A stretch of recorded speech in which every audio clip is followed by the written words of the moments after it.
Hallo und herzlich willkommen bei Hoffnung ist keine Strategie. Heute gibt es eine ganz besondere Folge. Jürgen, wir haben quasi 3 Jahre drauf hingearbeitet und drauf gewartet. Ne? So ist es, aber heute passiert's. Absolut. Heute haben wir zu Gast Willie Pietersen. Einer unserer, ich würde mal sagen, auch Geburtsväter des Strategy Frame, der geistige Vater, der uns da auch sehr stark inspiriert hat. Definitiv. Von ihm haben wir ganz viel über Strategie gelernt und wir freuen uns auf eine inspirierende Session mit ihm. Absolut. Es geht auch gleich sofort los. Vielleicht ein ganz kurzer Background für euch. Wer ist Willie Pietersen? Willie ist in Südafrika geboren, zu Zeiten der Apartheid, hat zuerst als Lawyer gearbeitet, also als Rechtsanwalt, und ist danach in die Corporate-Karriere eingestiegen. War CEO vieler Multi-Major-Companies wie Tropicana, Seacrum USA oder Lever Brothers und unterwegs für Unilever. Heute lehrt Willie seit 24 Jahren an der Columbia Business School als Professor of Management Practice und hat unter anderem Bücher geschrieben wie Reinventing Strategy, Strategic Learning und jetzt aktuell sein neuestes Buch Leadership, The Inside Story. Ich wünsche euch viel Spaß. Never stop learning. There's no such thing as a non-decision. Inaction produces its own consequences. Others could have different models that they use. It's fine as long as they're useful to you. It gets personal, yes. And they are maybe afraid of wakening up something that comes from their past or whatever. It's just about being a human being and being clear about who you really are. Yeah, often people say that being a CEO is a lonely job. Mm-hmm. I think it shouldn't be a lonely job because it's a team sport.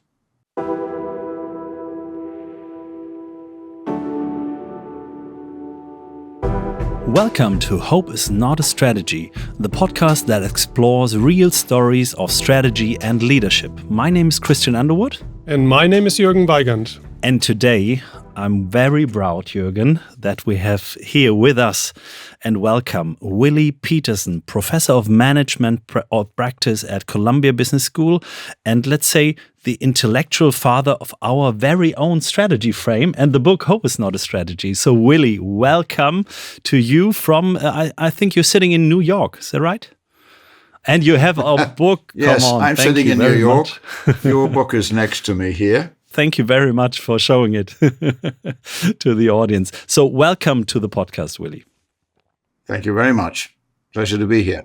Yeah, we're very pleased to have you, of course. And as Christian said, we owe you a lot of conceptual insights and experiences you shared with us in the classroom. Let me start with a question about what you personally have learned from your career, your outstanding career as a CEO, and how you have translated that into something people like us can use in their strategy making process. Thank you for that question, Jürgen. Yeah, there are a number of things one can pick out from a long experience like this, but a few of them stand out very strongly. I'm just going to change my glasses here. And the one that I think predominates in my mind is that leadership is mainly about people. Management is about things, it's about projects, it's about getting things done. It's important, of course. But at the end of the day, leadership is about people. Now, you folk have your leadership, your strategy frame. I have strategic learning. We both approach this whole idea of developing winning strategies, which is crucial for organizational success, particularly in a changing world. We have to navigate this and adapt to change constantly, and we have to have a methodology. Now, what I've noticed is in doing many, many workshops and strategy projects with organizations, as you have done as well, that the success of the application of these methods comes right down to leadership. Now, I've noticed that when it works well, because I sometimes get asked, oh, well, does your method always work? Well, no, of course not. It's not a magic bullet. At the end of the day, I point out to people, it works if you make it work. You are the magic bullet. It's people at the end of the day that make these things work. Yeah. And that's a big lesson for me because we tend to get detached from that idea and think about strategy and leadership as a game of chess, a kind of a detached, analytical, intellectual exercise, right? outsmarting competition and so on. Well, of course, that's important. And then we need to have a clear, compelling, winning strategy. From that moment on, actually the development of it is also a leadership challenge. But then the leadership challenge clicks into gear in a very strong way when it comes down to implementation. People make work happen. Yeah. And that for me is a big lesson.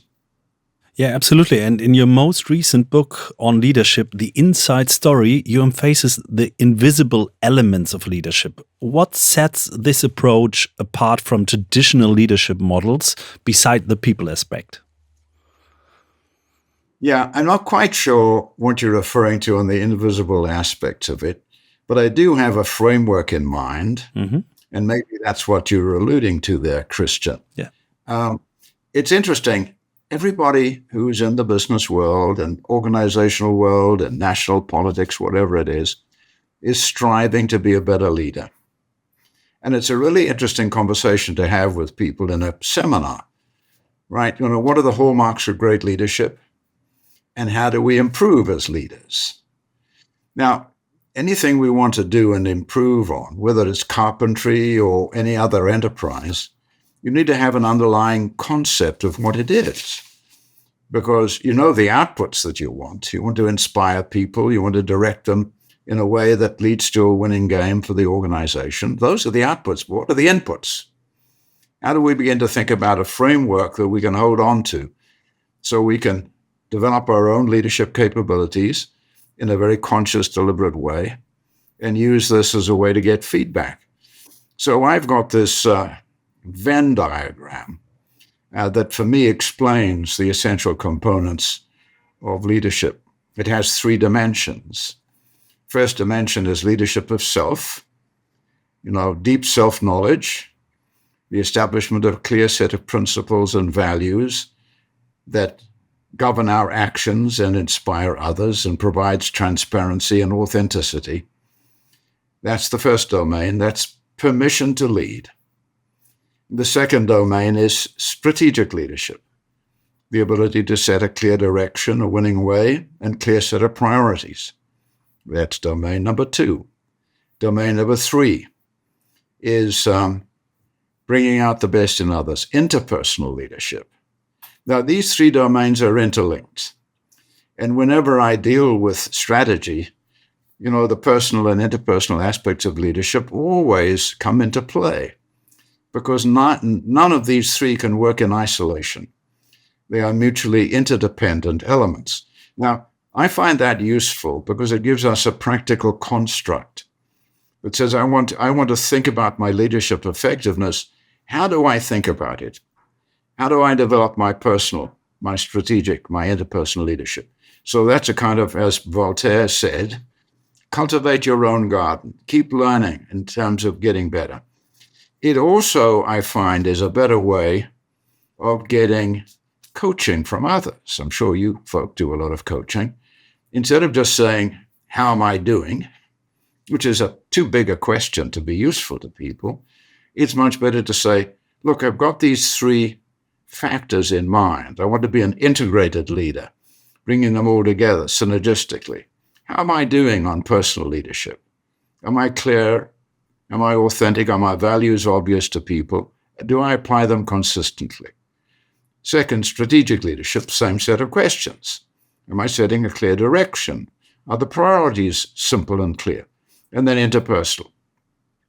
Do I have the ability to really inspire and not just ask for compliance, but really get commitment from the entire organization? Then you get useful feedback because there's a practical construct to help people do that for you productively. So I find that to be a really useful way of thinking about leadership. Now, others could have different models that they use. It's fine as long as they're useful to you. And I tend to have evidence-based points of view about this. So I've thought about it deeply and I've looked at alternative models, and this one works for me. Okay, Willie, let me pick up on that one. I fully agree and sign your model, the 3 dimensions you basically just explained. What I have found difficult over the past many years I've been talking to board members, CEOs, CFOs, and so on, they also would sign that, say, well, this sounds really interesting, this is good, this is exactly what you need. But when it comes to personal leadership and what you said, going deeper into who you are as a person, most people I have met shy away from that. It gets personal, and they are maybe afraid of wakening up something that comes from their past or whatever.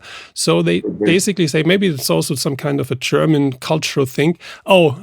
This is too esoteric. I don't want to touch on that. Yes, we can talk about leading others, interrelated leadership, but personal things are personal. I don't want to work on that one. What do you think about these people? I think we have to give people an easy journey to get there. And it's a question of how we frame the challenge. If you say, well, what are your most deeply held convictions and personal preferences in life or something? Oh, that's very personal. That's up to me. I don't know. I'm not an introspective person. Now, if you approach it a little bit differently, and just say, let's talk about your lifeline. Where were you born? Where did you go to college? Where did you go to school? Did you play sport? Tell me some of the experiences that really formed your worldview of life. Some people might say, well, I had a car accident and I recovered from this and I realized what is important is to hold a positive view of the future. And say, well, that sounds like something you believe in a great deal. Now, tell that story with these little pivotal experiences in life and write them down for yourself. Because whether you know it or not, these things sit inside you subconsciously. They do trigger your behavior, whether you're conscious of that or not. They form your worldview, your political view even. We're all a product of our past, of our experiences. Now, the trick is to write these things down. The next thing is to say, well, it's really useful when you write these things down, make them explicit, because you've got then a sort of what Marcus Aurelius called your command center, which I love that phrase. I'm a great fan of studying philosophy. And we all have an internal command center. Make it explicit, because it's important that others see it. And when it's explicit to you and you act consistently on it, that gives you authenticity. So it's not just about psychoanalysis. It's just about being a human being and being clear about who you really are. Mm-hmm. Well, when I think back to the times you taught me strategy, I remember reading your book, Reinventing Strategy. Now, I think this is still very modern today. So what is it that we have to reinvent in terms of strategy in our today's environment? Jürgen, may I correct you? Very respectively. Yes. I did not teach you strategy.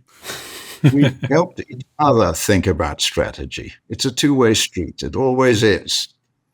So, but thank you for being generous in your.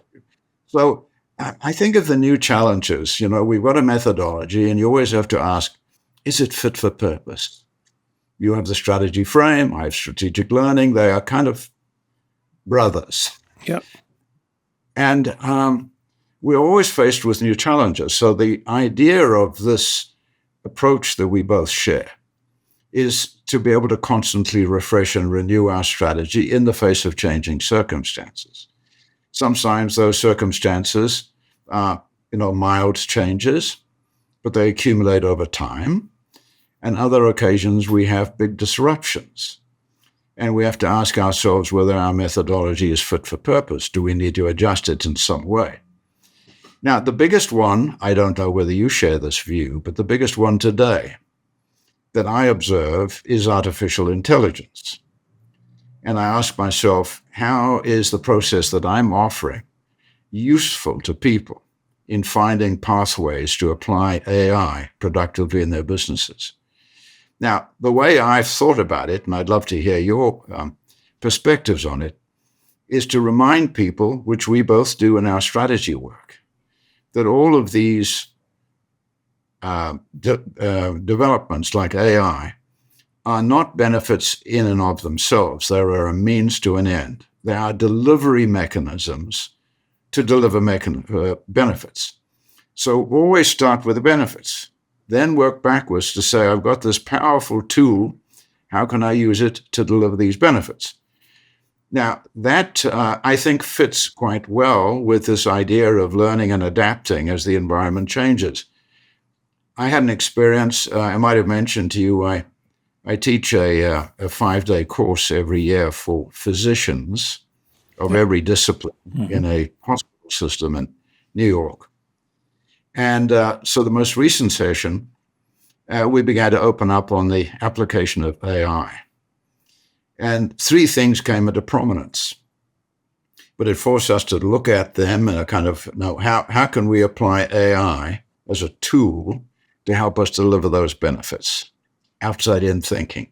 And the 3 that came into prominence, number 1, is universal electronic medical records. It's very inefficient now. You go to a different doctor in a different town. Who are you? Fill in the paperwork. We don't know, what medications are you taking. That's possible with AI now, and even maybe globally one day. So that's at the kind of the denominator. Now, in the numerator that drives, revenue, etc., you've got 2 that we identified. And the first is, what clinical trials are happening around the world that are tackling diseases that are important that we're struggling with? How do we get to summarize them quickly?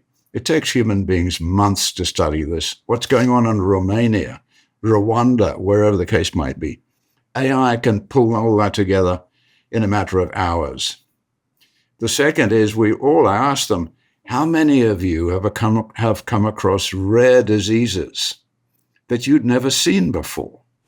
But you know somebody in the world has seen those diseases, and you say, I wish I knew who they were. AI can discover that.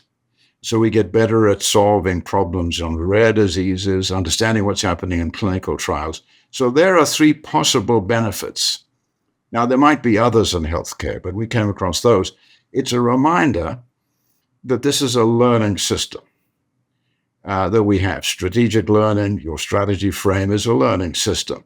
And now we begin to explore and how we can learn our way towards success on each of these. We need the expertise in-house to be able to create the AI infrastructure to deliver those benefits. The trap for me in AI is that we think too big. And we've got these large language models, and we say, oh, well, you can do a poem for me in Portuguese. It's a plaything. It's much better to go very, very focused and say, what are the major problems we're seeking to solve in a competitive world? And then to develop very sharp tools to do that. So for me, this is one of the big challenges that comes to the fore. There are scarce resources in terms of skills and know-how to be able to do that, for example, in healthcare and in other areas that we both deal with. And that's really become a critical issue, how to train people to be able to create those powerful, very, very focused programmatic tools in AI. Yeah, thank you, Willie. And today you're training people and you're shaping really learning experience for leadership and strategy, I think now since 24 years at Columbia around. So yes. Yeah, time marches on. Yeah, absolutely. But it's your 3rd career, as I learned. So your 2nd career was being a CEO around the world for really global businesses like Tropicana, Seagram USA, and Lever Brothers. And from that experience, what you've learned there in really facing high pressure situation, because not only today the world is really volatile. So you may have had these experiences in the past. And could you share some special experiences, some personal stories that shaped your current thinking on leadership and strategy? Yeah, often people say that being a CEO is a lonely job. Mm-hmm. I think it shouldn't be a lonely job because it's a team sport. So when we confront major problems, don't sit in a room by yourself and say, I'm all powerful, I should know it all. The organization expects me to be a kind of a hero CEO to try and solve it. Diverse perspectives produce much better decisions than experts thinking alone in any event. So, introduce diverse perspectives and think about it that way, and then make a decision. And a couple of things about decision-making that I learned along the way. The first one is there's no such thing as a non-decision. Inaction produces its own consequences, and sometimes those are even more dramatic than making a proactive decision. Don't let matters fester. You'll never have perfect information. If you've got about 75% of what you'd ideally like to know, you're doing pretty well. And the remaining 25% is what you're paid for. Now, I'm not talking about neurosurgery or rocket science. There you need more than 75%. But there's never 100%. Decision-making is risk-taking. And you've got to understand that. You've got to have courage to do this in the face of uncertainty.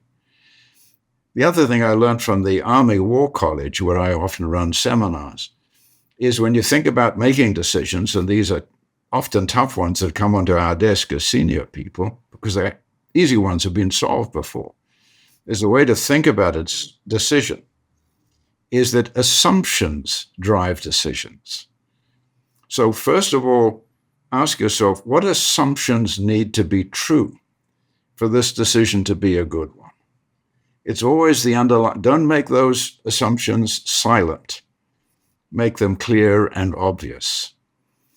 Those are some of the elements of decision-making that I learned. Don't let things fester. No such thing as a non-decision. Understand that assumptions drive decisions. And learn from mistakes. The Army War College taught me this thing as well. I mean, bearing mistakes is terrible because you never learn from them. Admit them when they've been made, because when you hide them, you can't learn from them. So what I tried to teach the organizations that I led was that we were all going to make mistakes. We're all imperfect. But the big thing is to make sure that the value of the learning is greater than the cost of the mistake. So when we make mistakes, the first thing to do is to say, I acknowledge this was a mistake. Now, I'm not going to blame you. I'll only blame you if you refuse to learn from it. That's what I blame. I don't blame the mistake. I blame the refusal to learn. So when we learn from it in that kind of way, we get better all the time. Those are some of the lessons I've learned. And the other one is tell the truth. We have this thing, I think, as senior executives, that we can deal with unpleasant realities, but junior people can't. That's terribly arrogant. Maybe they can deal with it just as well or even better than we can.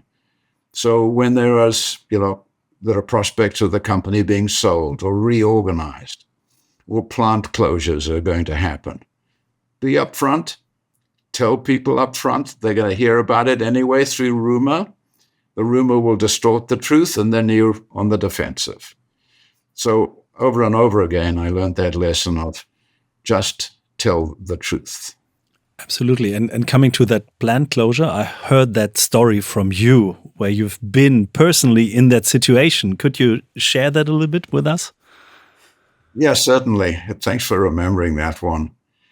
This was in my days at Lever Brothers, and I was sent by Unilever here to the United States to do a turnaround of the foods business in the USA, which was losing a lot of money in the biggest market in the world, and Unilever wanted to turn this business around and turn it into profit. Well, it was a very tough task, and one of the things that became necessary, and that was clear, is that we needed to close some plants and consolidate manufacturing and distribution in a new, more efficient way. One of the plants was in Chicago, in Hammond, just south of Chicago. And I had just recently arrived in the US, and I was warned. I went on plant visits, and I visited Hammond, and I was told, oh boy, it's a rough area, be careful, We determined that plant needed to be closed. It was just a hopeless case, and a very clear-cut decision to be made.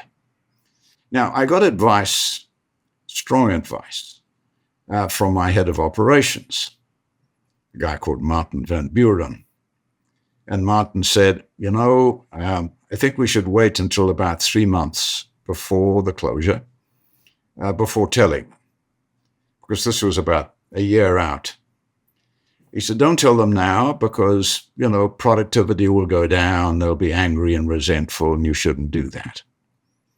I thought about that for a while. I remember sitting in my little home office and brooding about it overnight, and I thought, number one, that's not fair to allow, they need to plan their lives like anybody else.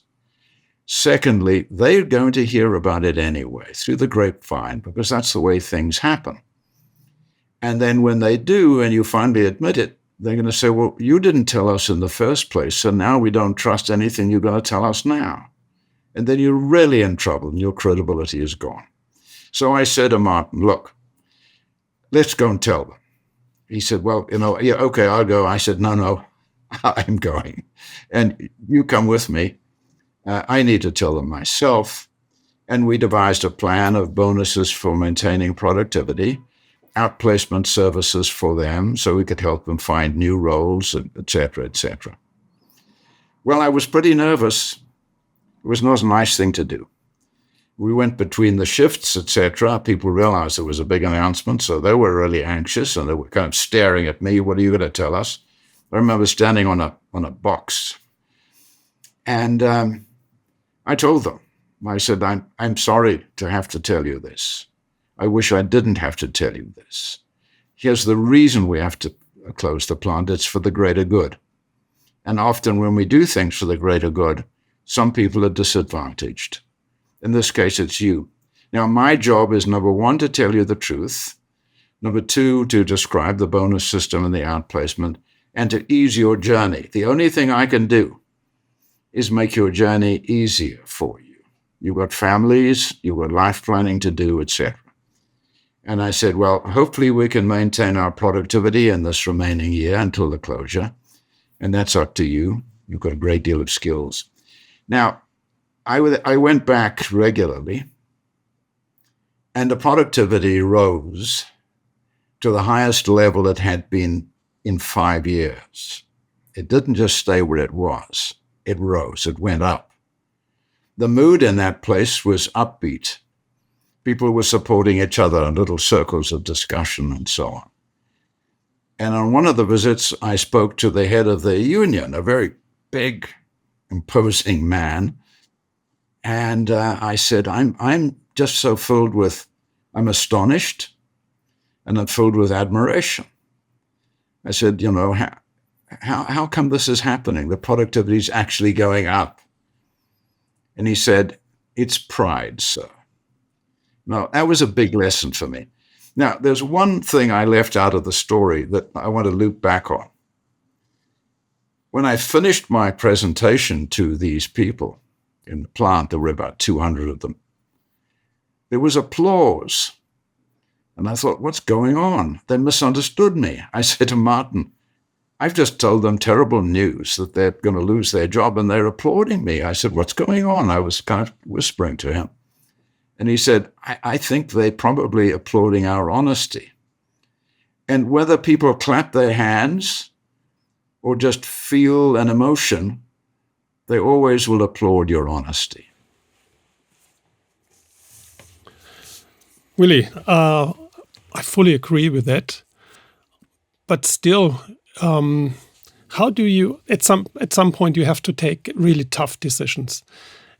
Even if people value that you are honest, you still have to send them home. Now, what is that kind of personal feeling that arises when you have to do something like that? My own personal feelings? Yes. Jürgen, you probably are aware I'm a great fan of philosophy. That's really guided my thinking a great deal. And the reason that I admire all the ancient philosophers, the Eastern sages, Roman, Greek, even the so-called Enlightenment philosophers, etc., is that philosophy helps us answer 3 questions in life. That's my distillation. That's why I enjoy reading it. What's true, what's important, and what's right. And I think that's, as we go through our lives, both in personal decisions and in corporate decisions or within academia, we're always confronted with issues of what's true. Truth is elusive because there's a lot of data, and interpretation becomes the king. Finding the truth in the data is a matter of interpretation. So what's true is difficult. Now, amongst all the things that are true, a lot of things are unimportant. Discriminating the important from the unimportant becomes the issue. So what's important? Thirdly is what's right. So it's interesting to me how these three things work together. Because in tough decisions, it's emotional, inevitably, because we're social animals. We feel empathy. If we've got a healthy psyche, we feel empathy and sympathy also for what people have to go through. Some of those people in that plant, I learned afterwards, were battling cancer, and now they were losing their jobs and their concerns about maintaining their health insurance. And you hear these stories and respond to them. So, obviously there are human feelings around. Now, if I look at those three questions, if you go through that process in this example we've just discussed, what's true? Well, we're clear that the plant needs to be closed. Now, what's important is the way you deal with the people in it. And now we say, well, what's right? Should I withhold the decision until the last minute? Should I tell them now to give them more time to organize their own lives?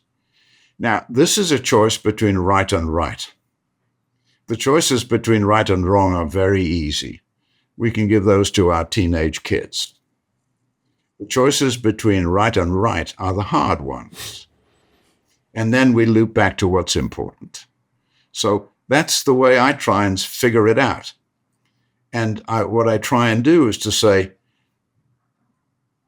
emotions can be healthy, but at the extreme, they become unhealthy. So manage my own emotions, recognize these feelings. And a part of them was nervousness. I felt nervous delivering that. I was told I did not appear to be nervous, but I did feel it because, that anxiety about doing this, I thought maybe they're going to throw things at me. Safety-wise, etc., and get a really bad reaction that's hard to handle. These are natural things. We just have to deal with them, make sure we understand what's true, do what's important, and understand as best you can what's right. And we're always a little bit imperfect. Nobody's perfect. We're going to make mistakes. For me, the magic here is if, we come back to these values, if you like, or principles, we are going to fall short, but we have to know what we have fallen short of. Otherwise, we get into trouble. Absolutely. Yeah, How true. Yeah, absolutely. Now you're teaching since such a long time. You've experienced so many situations as a CEO, and before that you've been in legal as a lawyer in South Africa. So that's quite a tough journey itself. But now you're teaching really young leaders, still at Columbia, also with the MBA program of WHU, and they're sitting there, let's say 25 to 30 years. So what is, let's say, the key advice you give to those people in a nutshell? Never stop learning. I tell you, what we're all doing here in this great profession, in education, is teaching people lifelong learning. If learning is just an episode that you conduct during your degree program, and then you shut it off and say, well, I've learned now, it's the end of it, you're not going to succeed very well in life because things are changing constantly. We have to go on learning at the pace of change. And so that's what I like to encourage people. Keep a learning journal. It's a kind of very, very important way. What are the key insights that you've learned? What are their practical applications? Write them down in a learning journal. Review the learning journal regularly. Be lifelong learners. Now, let me tell you a little secret. I don't read many business books. I do read some, and I skim through a large number of them. I would say 75-80% of my reading is philosophy, evolutionary science, and astrophysics. And so much of my perspectives and insights about life come from learning from those three sources. I've mentioned a bit about philosophy. Evolutionary science, we both apply. This is the basis of a strategy methodology that enables us to adapt and obey the brutal rules, if you like, of evolutionary science, adapt or die. And astrophysics, for me, is an area of interest because books have now come out that are very easy for non-experts to understand. I don't like looking at it through mathematical models. I don't follow an idea through a set of numbers and symbols. But a lot of very good books have come out that are easy to follow. A guy called Ray Bradbury, who was a science fiction writer, wrote a wonderful kind of summation about what we learned from astrophysics. And he said, we are born to witness the wonders of the universe and understand who we are, where we fit in, and what's important. Everything is transient in the universe. Impermanence is the rule. Our lives are transient as well. And I think what I learned from that is we have a very short time, but just enough time to make a difference. And for me, that's it. Time will fly by. But what have we done in that little short period of time? Bill Clinton tells this lovely story about how when he was president of the United States and had to confront a big decision, he called all these senior people into the Oval Office. And he said, here's the problem, let's discuss and solve it.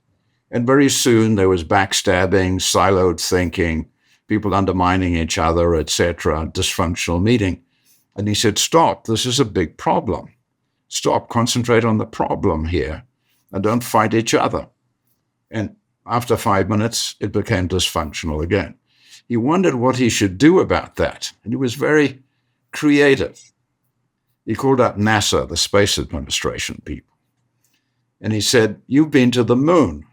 Yes, sir, we have. Can you give me a moon rock?